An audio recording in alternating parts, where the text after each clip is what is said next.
That's right. And can you figure out who did the murder? But not just that, who is the werewolf? Find out now which of our two podcasters is a werewolf during the Werewolf Break later on in this episode.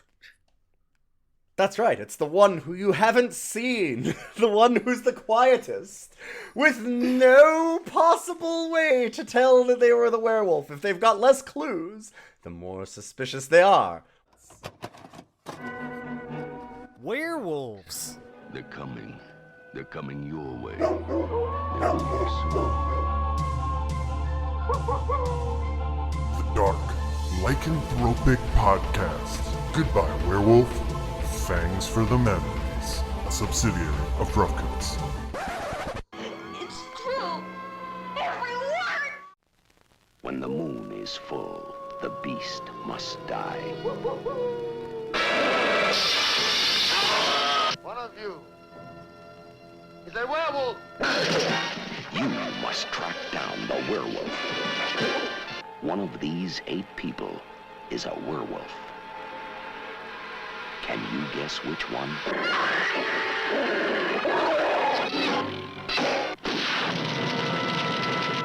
Which one? But which one? But which one? But which one? But which one? But which one? But which one? But which one? One of these 8 people will turn into a werewolf. Can you guess who it is when we stop the film for the Werewolf Break? See it, solve it, but don't tell. The beast must die.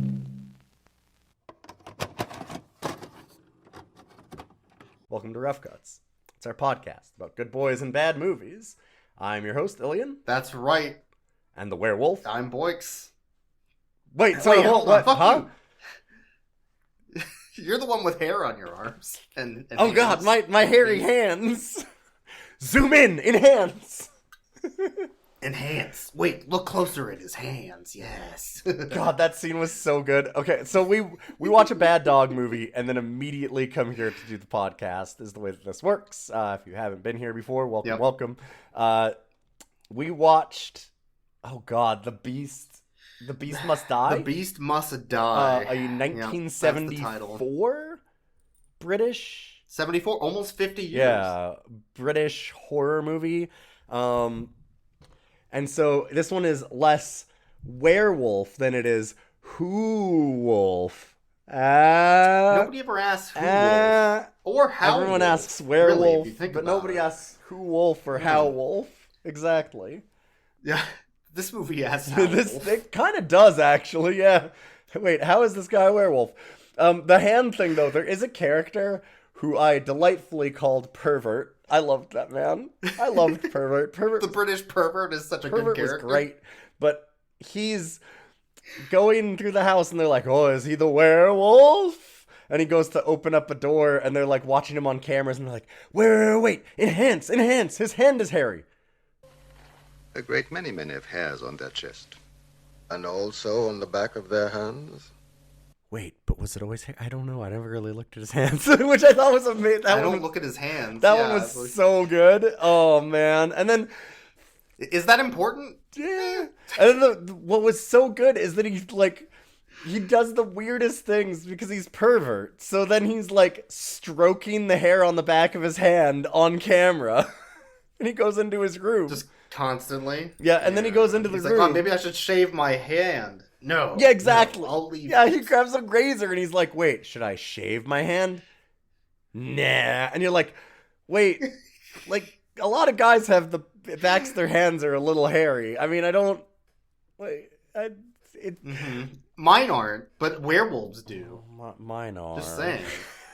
I'll admit it. A great many men have hairs on their chest. And also on the back of their hands. Yeah. So, this is a whodunit film. It's a who wolfed it film. I was telling...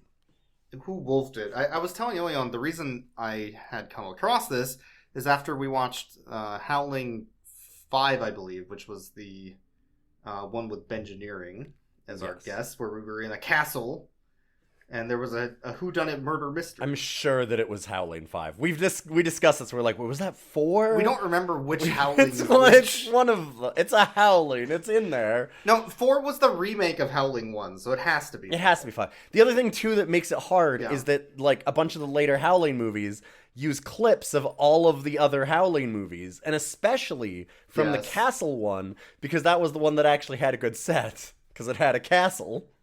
That was the one with the dope-ass, like, skeleton melting transformation of Satan, I think. Or was that the 4th one? I don't know. They're the Howling movies. I think that was 4. I don't... That might have been 4. It wasn't the castle one. And, okay, anyway, because of the Howling movies, you thought, hey... Yeah, it was because of the Howling movies, which was a werewolf whodunit in a castle. Yes. This is a werewolf whodunit if it was an Agatha Christie movie. And if Agatha Christie had also had a stroke beforehand... I mean, yeah. Come on. Like, I feel like we're really underselling Agatha Christie if we're going to say that. But it's starring Peter Cushing, Charles Gray, who you might know as the narrator in the Rocky Horror Picture Show. I would like, if I may, to take you on a strange journey. As well as Calvin Lockhart, who is like a theater man / blaxploitation actor. Okay, yeah. That's our lead. Which makes sense that he's like the Shaft character in this movie. Yes. Yeah, I guess you could say that that's accurate, sure. Oh, man. Yeah. The poster. Mm-hmm. What I was getting to is the poster is a thing of fucking beauty. Oh, yes. I mean, the movie is in a way, too, for what it's setting up. Like, the idea. Yeah. Because the poster shows a werewolf, like a classic Universal monster werewolf, which is not the werewolf in this movie. The werewolf in this movie is a dog. It's just a dog. It's the straight up fucking dog. It is. We were joking I joked when the Golden Retriever came on. I'm like, look, it's the werewolf. And then that's kind of what it was. The actual werewolf is pretty similar. Yeah. It's just more like a German Shepherd Husky mutt. Yeah, it's just more of a mutt rather than a Golden Retriever. It's just they got a darker dog is all they did. They got a dog that was less yellow. So the poster says one of these 8 people will turn into a werewolf, showing the face of the 8 main characters. Mm-hmm. Can you guess who it is when we stop the film for The Werewolf Break? See it, solve it, but don't tell. It's a mystery. Ew, could be anyone. And that poster sold us to watch it immediately. Yes. And then scene one. Scene one is like, I hope you're taking notes, because there's going to be a fucking werewolf break in this film, by the way. Yeah, it's just a still of the dog that we didn't realize was going to be the werewolf, because it doesn't look like a werewolf. So we're like, why do they have this dog here? And then it goes like, are you paying attention? We are going to have a werewolf break. Can you guess the answer when we pause it for the werewolf break? Pay attention. The clues are everywhere. This film is a detective story in which you are the detective. The question is not who is the murderer, but who is the werewolf? After all the clues have been shown, you will get a chance to give your answer. Watch for the werewolf break.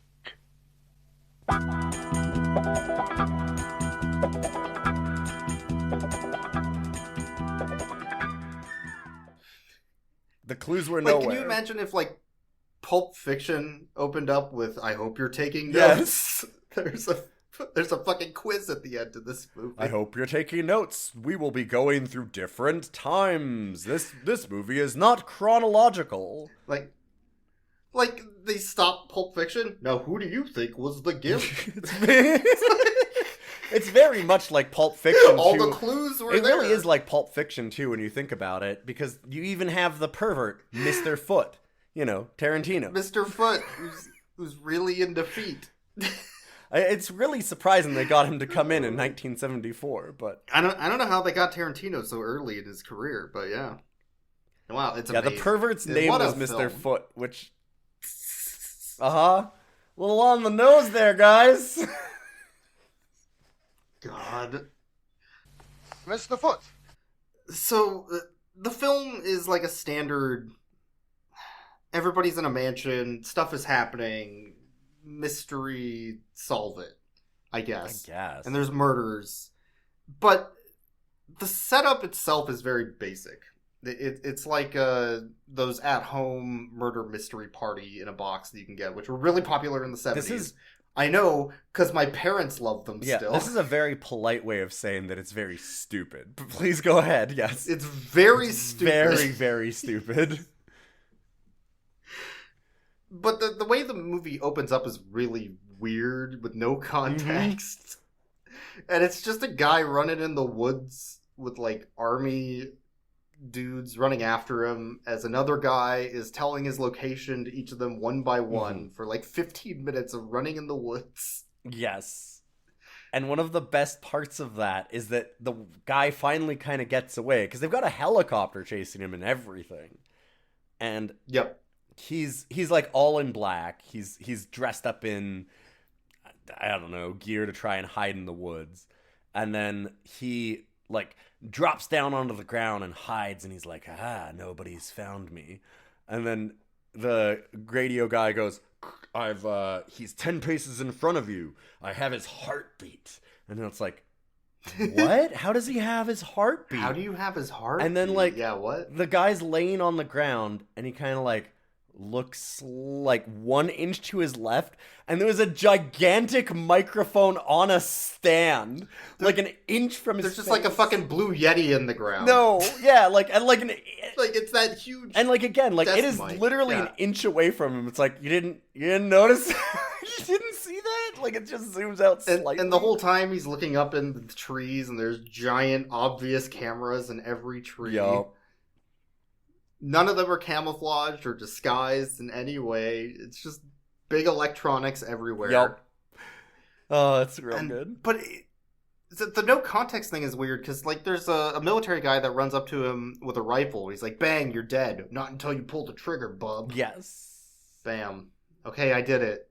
Now what? It's almost like they're playing a game of like war, I guess, in the woods, like you would do with paintball. Except that it seemed you really question back and forth whether or not they're going to actually kill him, because, or if they're just fucking with him. Yeah, because like you talked about the bang thing, like, and it's like, oh, okay, so he's goofy, and like these guys aren't actually trying to kill him; it's some kind of a game.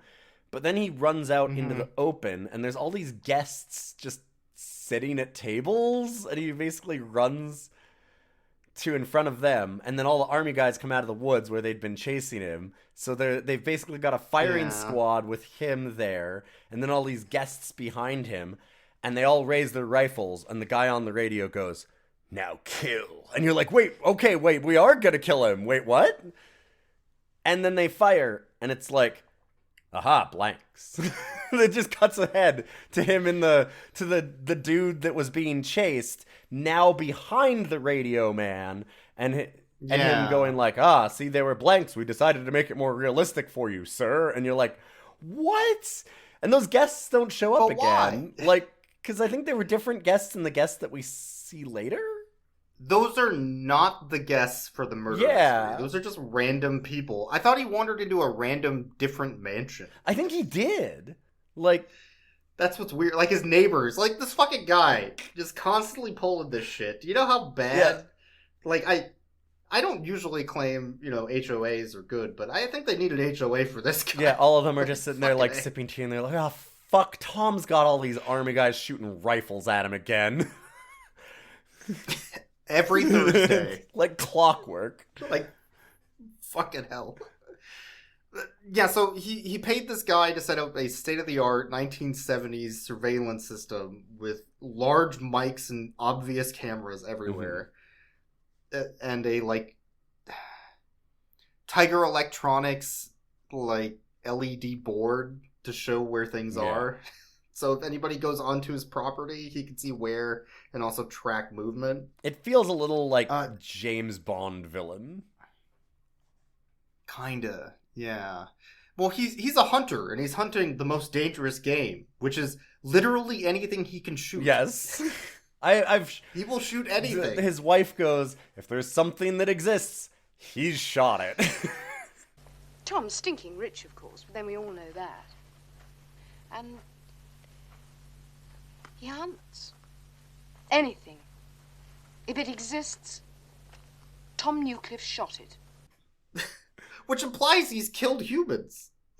Right? Like, he's hunting humans. They very... And that's what he's doing in this movie, but... Like, they very blithely kind of put that for a bunch of the characters, really. Because when Mr. Foot gets introduced, he's sitting there and it's like, and then we have all of our guests here. Then there's the pervert, Mr. Foot, who is a medical student who ate humans. And he's like, yes, I did. Yeah. Yes, yes, that's what I did. And what's the problem? It's so fucking good. So he invites 6 guests. The 8 on the poster include him and Radio Man.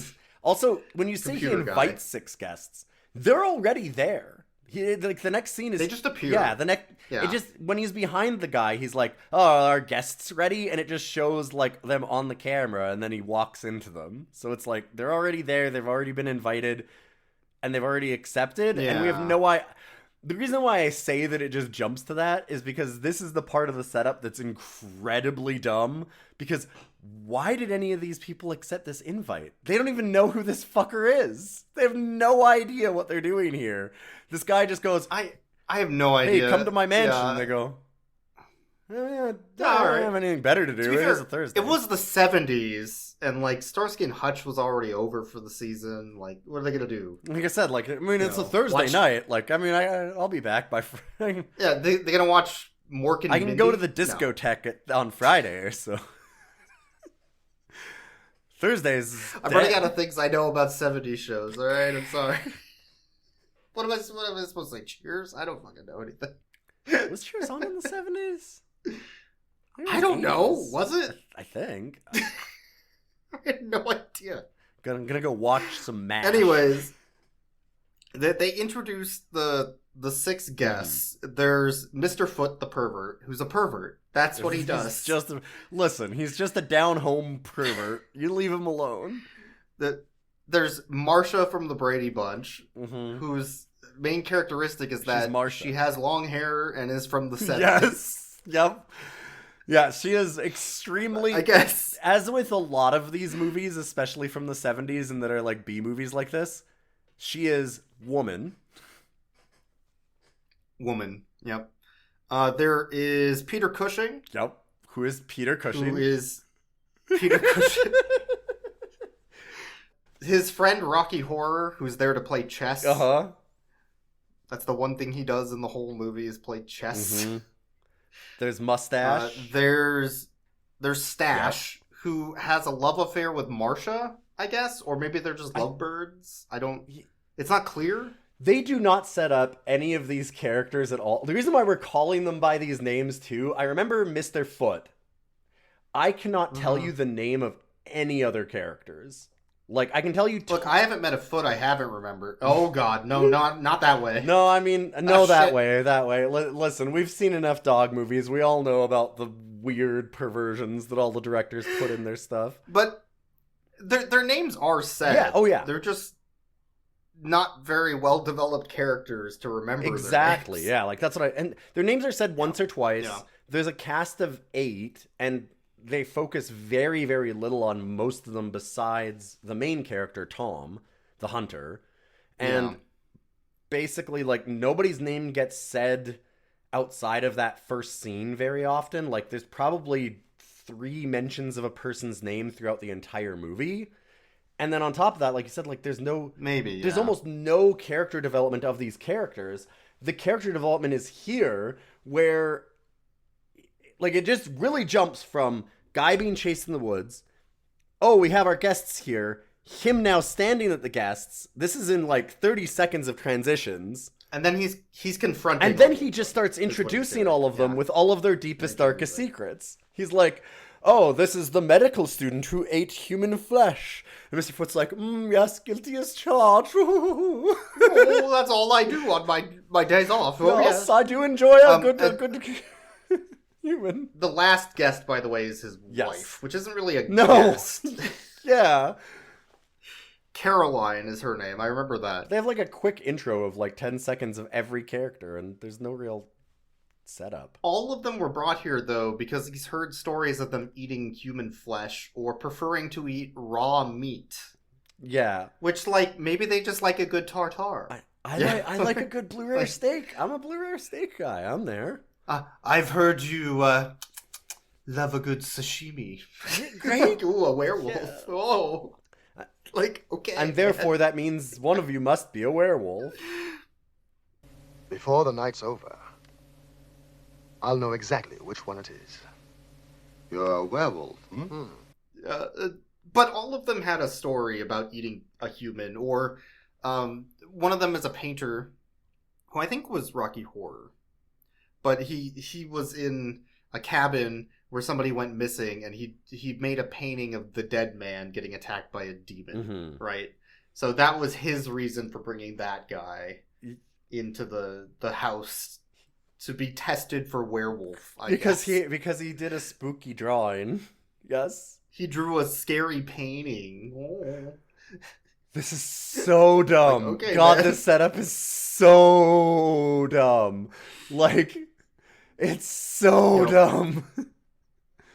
But the first thing that happens, after he tells all of their darkest, deepest secrets and said one of them is a werewolf and he's going to kill them to death, Mustache steals a car and tries to leave. It sounds like a great plan, really. Why was he here? And then why did he accept it the first There's like a place? 15-minute like chase scene in the woods and on dirt roads where it's cheap and easy to film. And also extremely low speed, and there's like no wrecking of the cars or anything. You have to.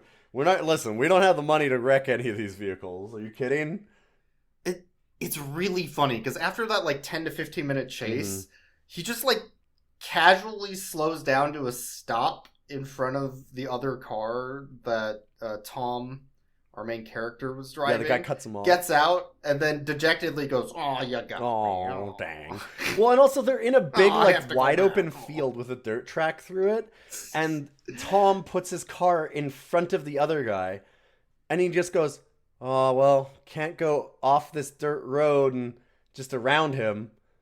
Nope, gotta stop. There's no other way for me to go. Darn." You're like, no, but there's like 100 feet on either side that you could easily pull around this car. You sure could. Yeah. But nope. Nope. He got me. Man. Oh. Shucks. So that night they have a dinner, and Tom is having his staff serve them what is essentially like a rare steak with a blood sauce. Yeah. It's supposed to be a gravy, I guess, but it's just blood, right? It's too red. It has to be blood. And the whole time he's asking Peter Cushing, who plays Peter Cushing, about the scientific descriptions of werewolves and how to test for them. Which, of course, Peter Cushing is well qualified to do, being a star of Hammer films. He knows all about them. Yeah, being the werewolf in this movie. Definitely knows. Yeah. So he starts telling them about how they transform, how they grow hair, their eyes turn red, which never once comes up. Well, you see, the lymphatic system is vestigial. It doesn't. You don't actually need your lymph nodes at all. That's okay. I'm like, okay, yeah. Lymph is it's a whole system that you do not need at all. It's all in there. And werewolfism goes through your lymph system, and then if you touch silver, the reason that it kills you is because you absorb even the minutest amount of silver through your skin, and it'll contact your lymph system and murder you instantly if you're a werewolf. Am I right, Doctor? Silver's supposed to be poisonous to the werewolf? Even the touch of silver? Death would be almost instantaneous. Minute particles of silver will be absorbed by the skin. And together with the lymphatic hormone, will combine to make a deadly poison. He basically describes being a werewolf as having a venereal disease. Yeah. Yeah, kinda. Yeah. Kinda. Anyways, and silver will kill you instantly if you're a wolf, so you can't hold silver. Even touching so it. they grab... Tom grabs a silver candlestick holder, and he's like, oh, I got silver right here, motherfucker. Yeah. Let's get this over with immediately. Why don't we all just hold the silver and decide right now who's the werewolf? And then Pervert goes, oh, it's like a fancy Russian roulette. I'm so in. I love that shit. It gets me so hard. Yeah, oh my god, I'm so erect right now. And he grabs the candlestick and just deep throats it. And passes it to the next person. Great, a kind of classy Russian roulette. Give it here. The next person just like looking at the candlestick like, what the fuck, dude? He really does though. Like he like licks all over that thing and stuff. He works that shaft. Oh man, it's so good. He's the best character so by good. far. I fucking loved Pervert. But all of them hold the silver candlestick and nobody reacts. No. Except the two people that don't, or at least one person doesn't, which is Tom. Tom does not grab the candlestick. No, Tom holds the candlestick because he's the one who originally grabs No, he doesn't. it and then hands it over. No, in this first scene, he doesn't test himself on it. Because the one guy says, why don't we get rid of it? Like, we'll get rid of it right now. And he grabs it, and then he passes it to Pervert. Oh, and it goes around the table, and one person doesn't grab it, which is Tom, which is like, aha, subtle clue. Maybe Tom is actually the werewolf. Yeah, but... I was taking notes, motherfucker. It was there was gonna be a test. I had to pay attention. Okay. Watch for the werewolf break.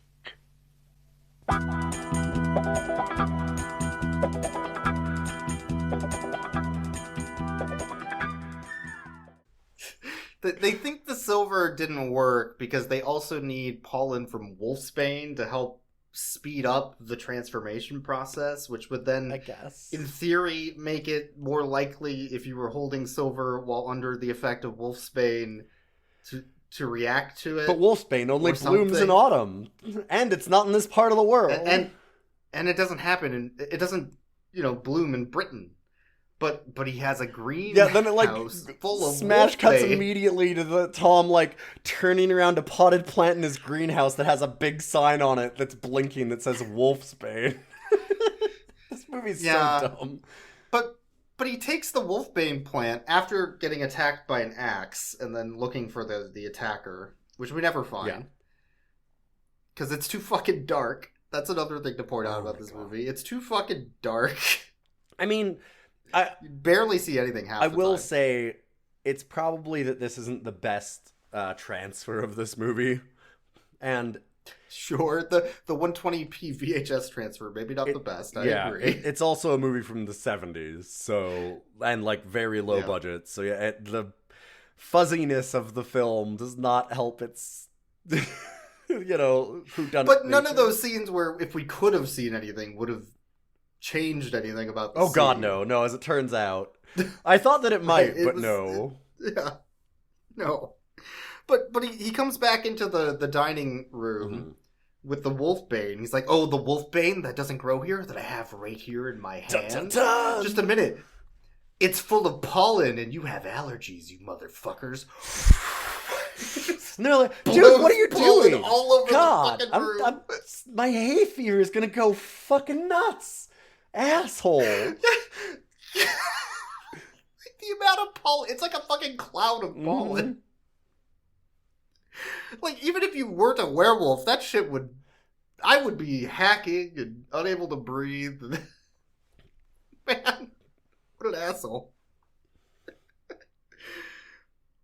It's the dumbest thing. It's so dumb. Everything about this movie is unbelievably stupid. Like, it's incredible to talk about because if you're sitting there going like, this makes no sense, you're right. None of it did. Absolutely none of it.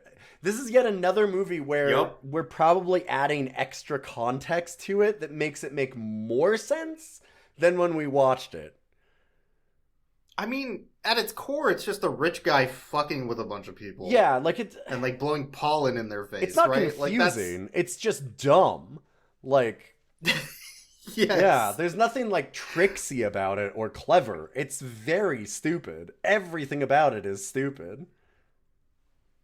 He does set up that the full moon is there for 3 nights, so there are possibly 3 days that they could be stuck at this house. Yeah, as full moons go, you know how they always stay. As full moons, they just stay for many days because.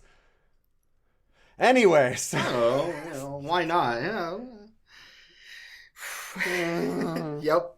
And then that first night, the dog alarm goes off for his surveillance camera, and they're like, Sir, there's a dog on the premises. My dog alert. I have set all scanners to dog.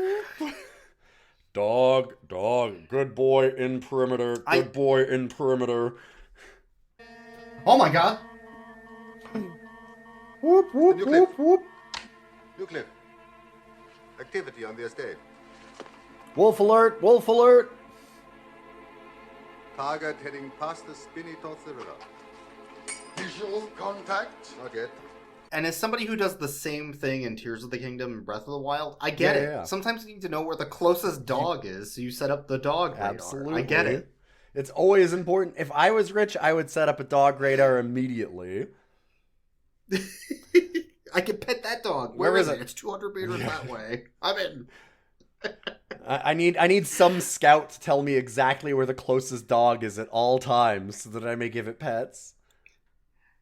So he goes out into the woods with a rifle and a flashlight, runs into the dog, which jumps over him in the woods, because he's in the woods, and it's really hard to fucking see. Fucking dark, yeah. And the dog goes back to the house, so he warns, I guess radio, what are we calling him, computer man? Yeah. Surveillance guy. He warns him, so he's like, oh, don't worry, I'm tracking that dog back to the house, and I'm armed. So he goes to a wall full of weapons. Like, think the Tremors wall. Yeah. When they're in their bunker. Yeah, just guns galore. And he reaches in and he pulls out the smallest fucking pistol you've ever seen. He gets like one of those stealth derringers, like little 22 pocket pistols that go like poof, poof, like with 2 shots. I was expecting like a Dirty Harry gun or something. He's like, no. It's great. He just pulls and you're like, oh, I'm armed and ready. I'm ready for this fucker. He was not ready for that fucker. The dog shows up above him, smashes through the roof, and tears him to shreds after he misses a couple of shots. And destroys the entire surveillance system. At this point, we get our first clue as to who isn't the werewolf. Because Radio Guy's real fucking dead. He's really fucking dead. It can't be him, yeah. And it smashes up. He was one of the 8 on the poster. Yeah. I don't know. It could be him. Maybe we'll get him in the wolf quiz. Are you still paying attention, everyone? We'll also ask you in the wolf quiz. We'll give you all of the clues. The werewolf break. Yeah, the werewolf break, yes. Watch for the werewolf break.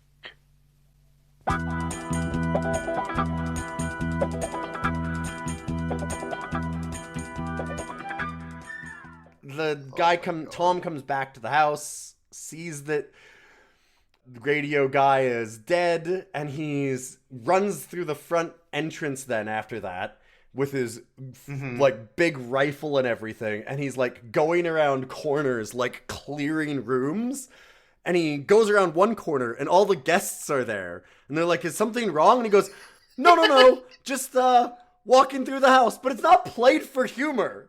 It's done straight. No. They don't find this funny, but it's the most hilarious thing possible because he's like, no, we're just doing a test. And he's going around looking at aiming his gun at poking in every closet and stuff. And they're like, yeah, all right. Nothing to be alarmed about, citizens. So day 2 happens, and he decides he's not going to let the guests leave. So he goes to each of their engines and steals, a part, a starter. Yeah, he takes their catalytic converters at all the cars. Well, he's going to sell them, so... How do you think he's so rich? You got to pay for Gotta pay for that surveillance system in some way. And all the army that never shows up again. Right, yeah. He has like this entire army in the first scene, and then it's like, but I want to do it myself because I'm a hunter. And he's wandering around. He has his golden retriever that's following him when he keeps telling him not to follow. Mm-hmm.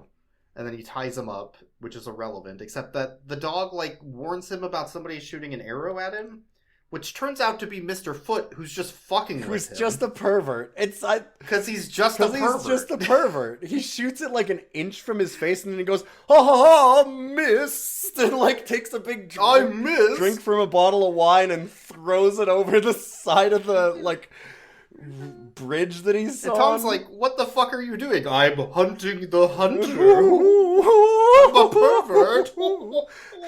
I'm such a pervert. It's so good. God. This movie is incredibly dumb, and the one bright spot is that pervert is so pervert. It's so good. I love this man. List. Want a drink?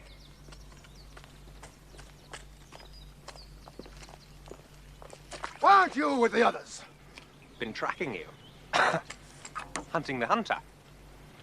I love that. So Tom is holding the bag, and Mr. Foot confronts him about, what's in the bag? A picnic lunch? No. And he's like, it's the shit from all your cars, so you can't leave. Let me throw it in the river. Ah, good move, says Mr. Foot. Yes. He's like nodding. Yeah. He's just so into everything. I love this man so much. It's so good. It's totally ridiculous, but he's perfect. So then night 3 happens. And for some reason, the werewolf can hold in being a werewolf at night during a full moon, but has to transform as it turns to day. Because it's easier to shoot when it's lighter out. Yeah, fair. I think that's why they did that. Because they wanted to do the helicopter scene, but not at night where you could see the helicopter, I think. I guess. Yeah. I guess. But he gets in the helicopter with an infrared camera on it so they can track the dog. They do. And then we think he's going to, like, shoot at the dog. Because he's a hunter. Yeah. He hunts things. So he's going to get out his rifle, his, like, bolt-action rifle, take a shot for game. And then he just fucking goes Rambo on the werewolf. Uh-huh. Like, it's like the jungle scene in Predator. He looks like the gun that he had, in a lot of the other scenes, it's a bolt-action rifle. And it looks like a bolt-action rifle again this time. But then when he raises it and fires it, it's... He just has like this fucking minigun rifle. It's such an escalation. And he's just like... They're in this helicopter and they're like blowing up like barns and greenhouses. Like he's just wrecking the entire scenery. Like it's just all over the place. It's...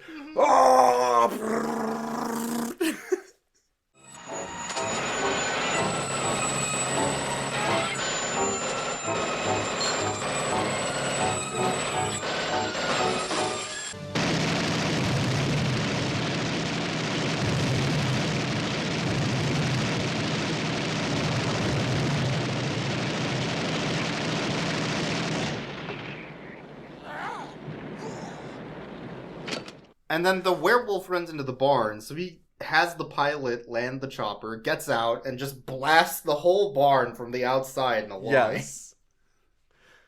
Like a rattle. The whole time he's going, oh! Fucking straight up UHF style. And of course he fucking missed, so he has to go in the barn after the wolf. The world's best hunter, everyone. Yeah. And then suddenly his wife shows up with the dog. The golden retriever. And the wolf attacks, so the dog attacks the werewolf, and they're fighting each other. But the werewolf hurts the dog, I guess, during that fight, and then gets away. Yeah. And is then attacking the chopper pilot. So it's just like a guy hugging a dog, standing on its hind legs. They're giving a real good squishy to that good boy. And Tom sees that dog getting pets. He's like, not on my watch. I want to say another thing. There's so much to this scene that we're going to talk about because, like, you're going to get into another part of it also. But I want to mention again that Tom has this, like, minigun rifle, apparently, that's just got infinite ammo and fires 1,000,000 rounds a second.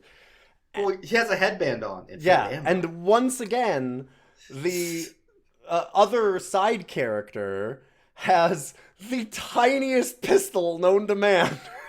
Once again, like, you're like, yes, okay, Tom, listen, you can give other people a real gun, okay? It doesn't have to be these fucking BB guns to everyone else. Do you think he mandated they all have, like, the single shot, like, thigh pistol? It's incredible how is that what you think? sad all these other guns are.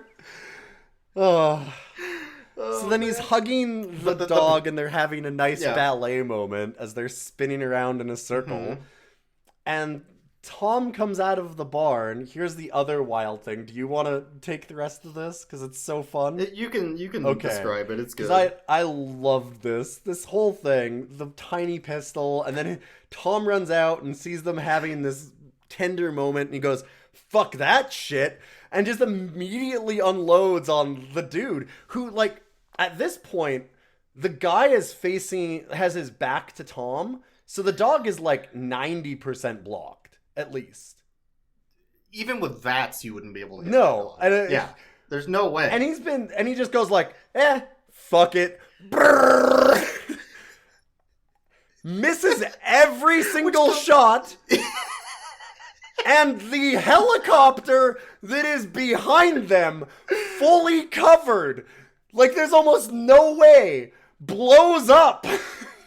He phases the rat. He, like, wanted style, curves the bullets around these two people, like the dog and the pilot, and somehow hits the helicopter behind them with enough bullets to blow it the fuck up.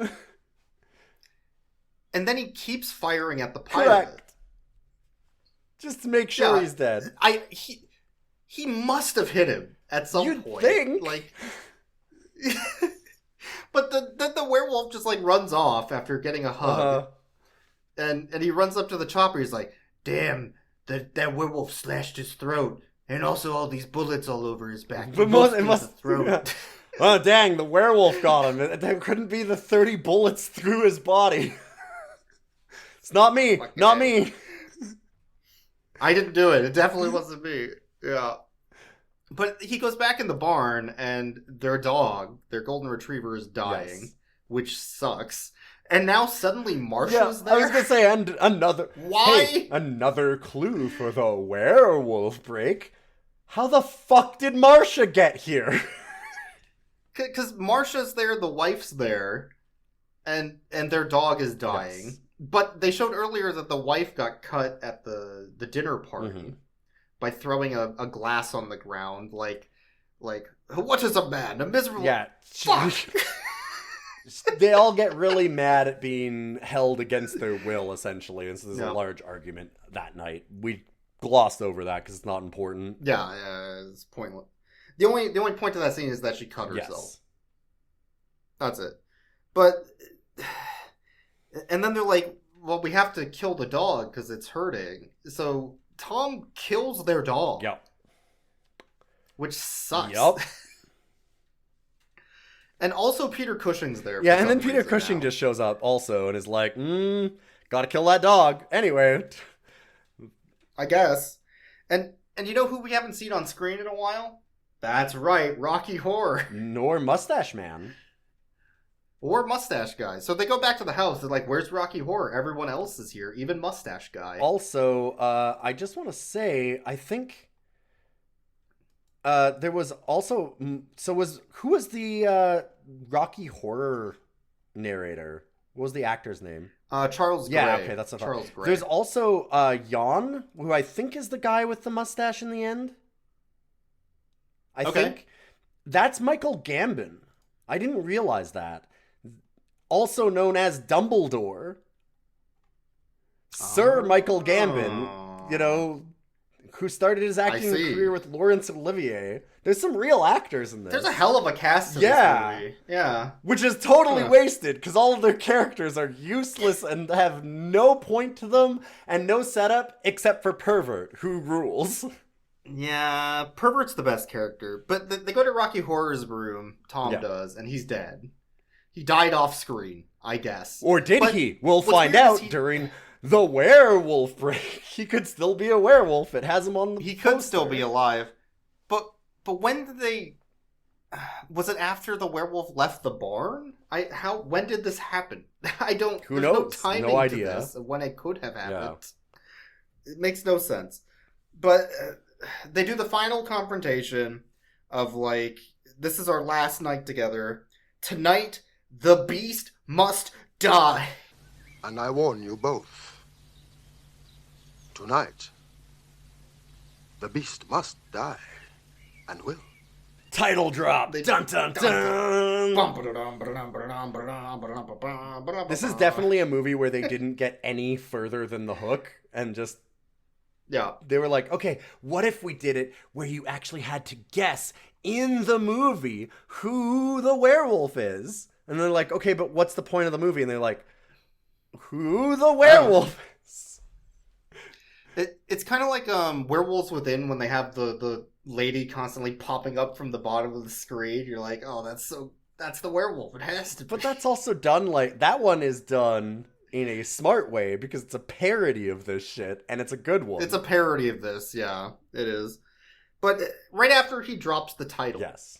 Tom drops the title. Then they do, well, it's time for the werewolf break, folks. You have 30 seconds to guess who the werewolf is. Do you think it's Pervert, Marcia, Peter Cushing, the wife, Stash, Tom?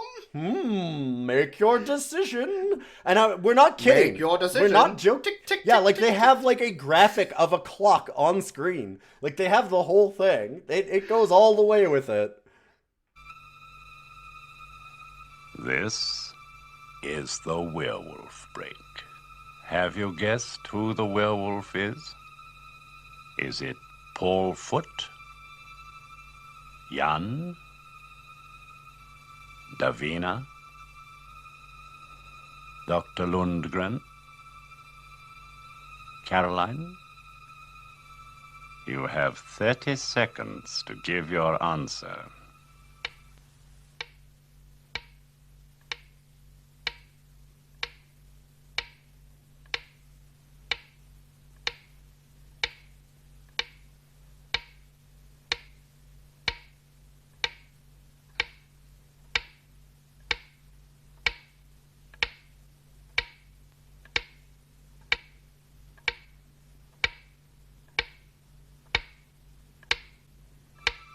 Made up your mind? Let's see if you're right. I thought it was going to be like a, now pause the film and discuss with the class. Yeah, But that's what I thought. But no, if you, no, they actually. If you're playing time this it in on a theater, screen. you have to actually do Yeah. it. Yeah, I guess. And like, if I was in a theater and that came up, do you think the whole theater just starts talking theories? Like, what was their plan here? They did not have a plan. They didn't have a plan. Would you get pissed if people started talking during that scene? I don't think No, I would. wouldn't at all. You'd have to. Because it's time set aside. Yeah, for that's it, the whole right? point. But what if they keep talking after the 30 seconds? I mean, you'd almost have to, which is why it's a terrible idea. Because that's not enough time. Yeah. Yeah. And the ending's really dumb. What? It No. feels like one of the joke endings for Clue, which is another movie parodying this type of movie. Yeah, basically. Where it's like the fake ending, not the real ending. Because he starts confronting them all. He's like, hey, Peter Cushing, who probably lied to me about how to test for werewolves. Why didn't all the werewolf tests work? We did all the werewolf tests on everyone, and everyone passed. So what the fuck, Peter Cushing? And I was listening to the scene, and I was thinking, like, at the end of The Thing, when they do the blood test, what if they stopped the film before the blood test? Like, which character do you think is the Thing? Which one gets the blood Right? test? Yeah. Wouldn't that have been great? I actually think that would have been fantastic. Well, They should that have done movie, that. you can actually figure it out. There is literally... There are actual on-scene, inside of the movie, there are on-screen clues the entire time. You can track everyone's jackets on the walls and find out who's gone at different points because it's that incredible. The Thing is a wild movie. Mm-hmm. It got delayed by 8 months for some filming, but he was still going ahead with it. So John Carpenter actually sat down and mapped out every single scene like that in a way that you normally wouldn't get. That was part of it, is that he had way more time than you normally would get for that because there was a weird work stoppage. And he was like, well, I'll just use this to figure out every single background detail. But if the movie stopped, yes, right? 'Cause it sort of stops in that scene where there's a lot of tension building up, and it's like, oh, who do you think did it? It could be any of them. This room could explode at any moment.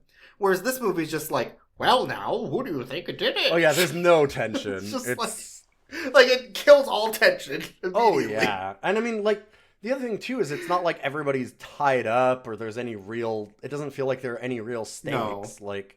They're all just kind of casually sitting there just, we need to end the film now. They're having a casual conversation.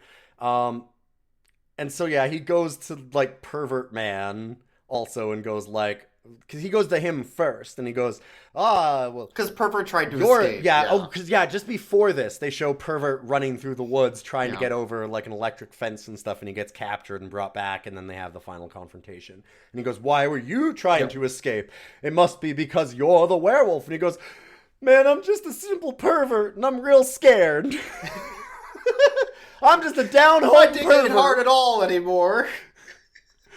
And I'm just scared and I just want to leave. And then he goes, well, Peter Cushing must have lied then about the werewolf tests.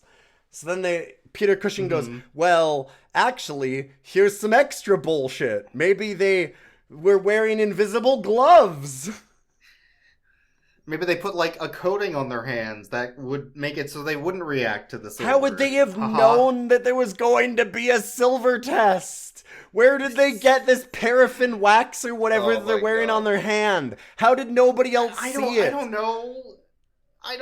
God, but it's so Tom's dumb. like, well, they couldn't have protected their mouth. We'll make them put this silver bullet in their mouth, and then we'll know. So then they do another test. Which I guess. Okay. I guess. So this is the third or fourth test of the movie, I guess. And they put it in one by one. Pervert goes first. He's like, look, I'm just a pervert. Please stop. Down home pervert. Just leave me alone. Peter Cushing does it. Marcia does it. And then he hands it to the wife. So far the wife, Mustache, and Tom have not tested. Correct. I also want to point out that when Peter Cushing does it, he just does a great thing of two people put it in their mouth and spit it out, and then they pass Peter Cushing, and he's like, what the fuck? Grabs a napkin, a handkerchief out of his pocket, and wipes it down really thoroughly, and he's like, Jesus Christ, you animals, and then puts it in. And I'm like, yeah, fair enough. Yep. But Caroline, the wife, is like, oh, well, I guess it's my turn to test, huh? Well, too bad. And she lifts up her hand, which is now extremely hairy. An obvious werewolf paw to put it in her mouth. And they're like, wait, hold up. She hasn't stuck it in her mouth yet. Is that the clue? Wait. Is that the clue? Yeah. And then within a second of her hand turning to werewolf hand, she's just a dog on the bed. To which Tom immediately shoots. But it doesn't make any fucking sense that she's the werewolf, because she was in the scene with the werewolf that was attacking her dog. Correct. So then the movie's like, this doesn't make any fucking sense. How is she the werewolf? And then Peter Cushing goes, wait, I have some further bullshit. What if maybe she was bit off screen when nobody could see it? Oh. Well, his explanation is that since the dog was bit and then she had an open wound on her hand and she contracted the werewolf bite from the dog's blood in her open wound, which is like sure, you got All right. I don't know, man. It's the dumbest thing. It's so dumb. But what they find out is that, well, she can't be the only werewolf. There has to be the original. And then we hear someone screaming, and they run over, and fucking Pervert died. No! God damn it. There's no point in even watching it anymore. It's over, dude. But there's only 2 people that haven't tested then, because the wife's dead. So it's either Tom, who wouldn't make any fucking sense. No. Or Stash, who already tried to escape at the beginning of the film. And weird, it's almost like, if you've noticed, we haven't mentioned Stash at all since that first escape scene. It's like he's just disappeared from the entirety of the movie, so that there could be no clues about him at all. No information. Yeah, and I thought it would be Marcia. Yeah. Because she's also there with Pervert when he dies. She just randomly appears in the barn with the dog after the wolf has ran out. For some reason. And there's also scenes where she's like moving into the background into a dark shadow for no reason. That's a good reason. See, and that the movie is too stupid for it to be that thing because they don't set it up. It's just the character they never talk about. Yeah. Instead, we it's both Stash, gave this movie a little bit of leeway and thought that maybe they had something because I'm like, I don't know, there's no real clues, so I'm gonna guess maybe it's Peter Cushing just because A, he's always a villain in a Hammer film, and B, he's like, he gave them all the test and the test didn't work, so maybe that's why they said the test didn't work, is because maybe he his lied. tests were bogus to begin with. Yeah. And it's like, because there's literally nothing else to go on. We've told, if you've listened to us and you're like, there's no clues, correct. We've given you all of the clues that they gave us. There's nothing. Nothing. So he goes after Stash, kills him after getting mauled by him, and then wanders back with a bloody shoulder, which is definitely just a bruise. Yeah, he's like, I'm just bruised. Wait. Rips open his shirt. Oh no. I've been scratched. He bit me. That piece of shit bit me. So he goes in the house with a gun and a silver bullet, and Marcia's like, there has to be a cure. There's only one cure, my dear, says Peter Cushing. Yeah. And then and Tom goes in, sits down for 5 real life minutes staring at that guy. God, this is so drawn out.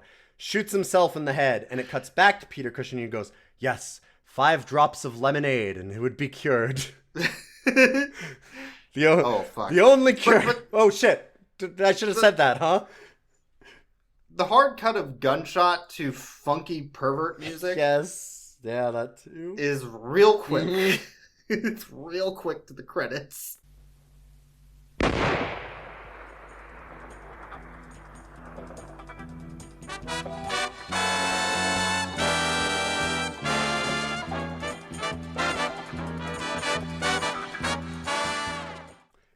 It's like, oh, gotta get him out of the theater. Get the hell out of here. It sure does have the problem of a lot of 70s movies where everything sounds a little bit like a porno.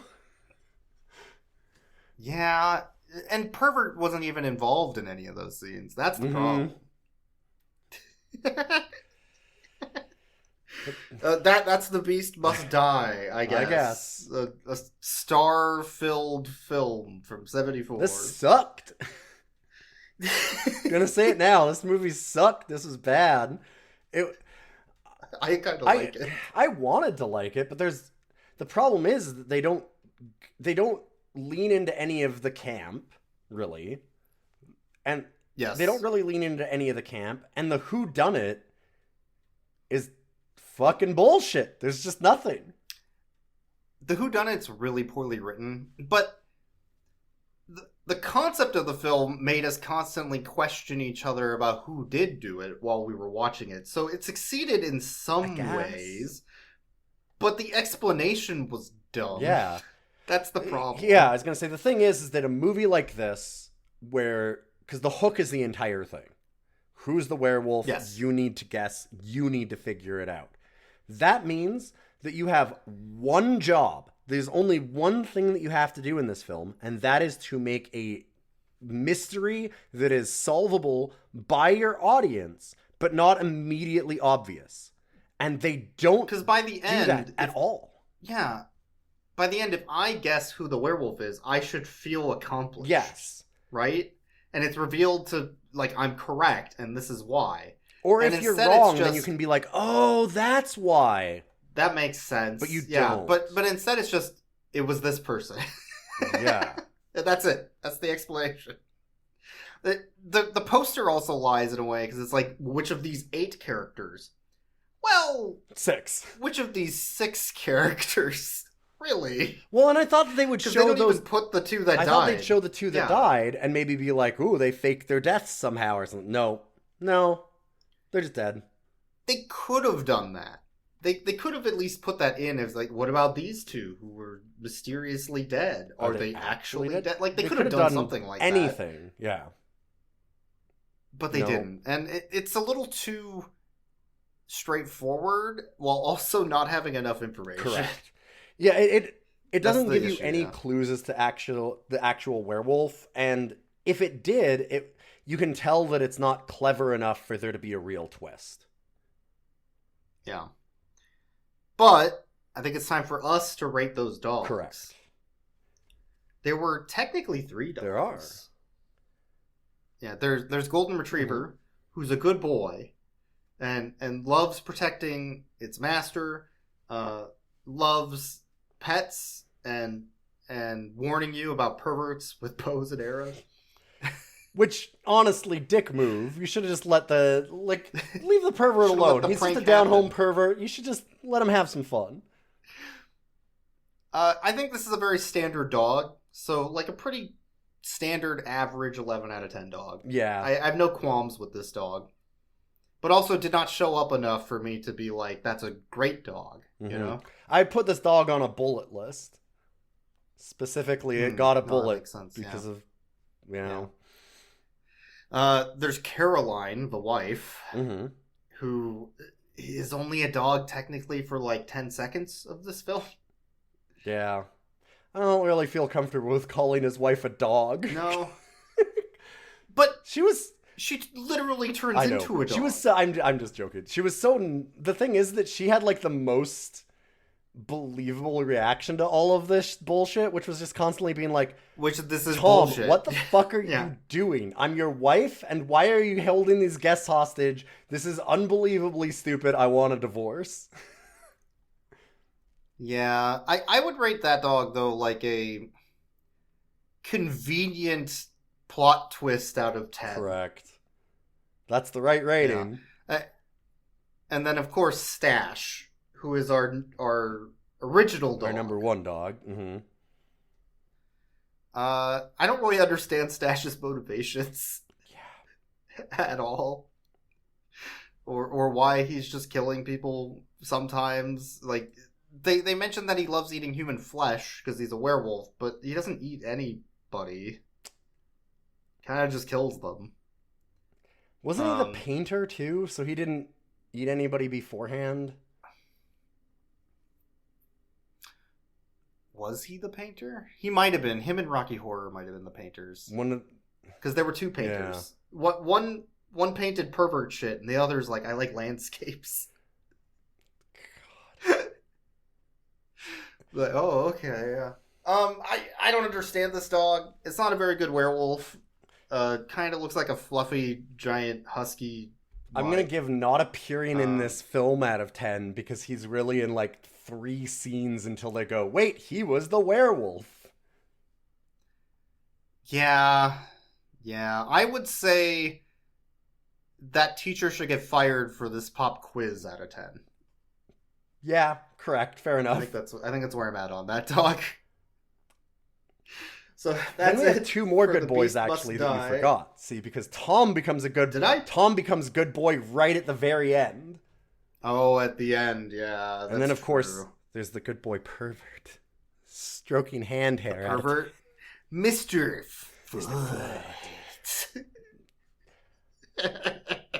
Tarantino really did a fantastic job of acting this character, and I understand why people are big fans of his.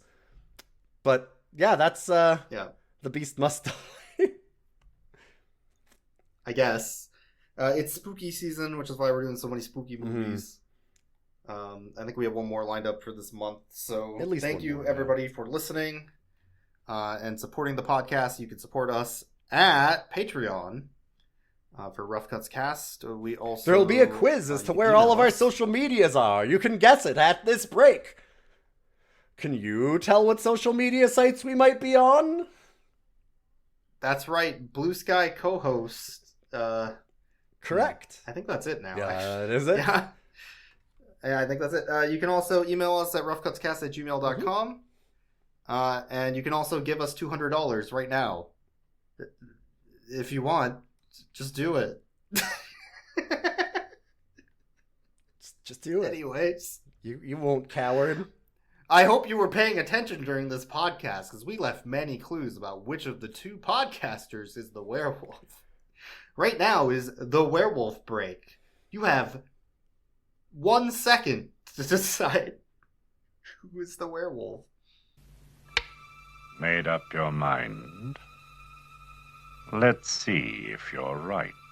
But they're dogs. Just dogs.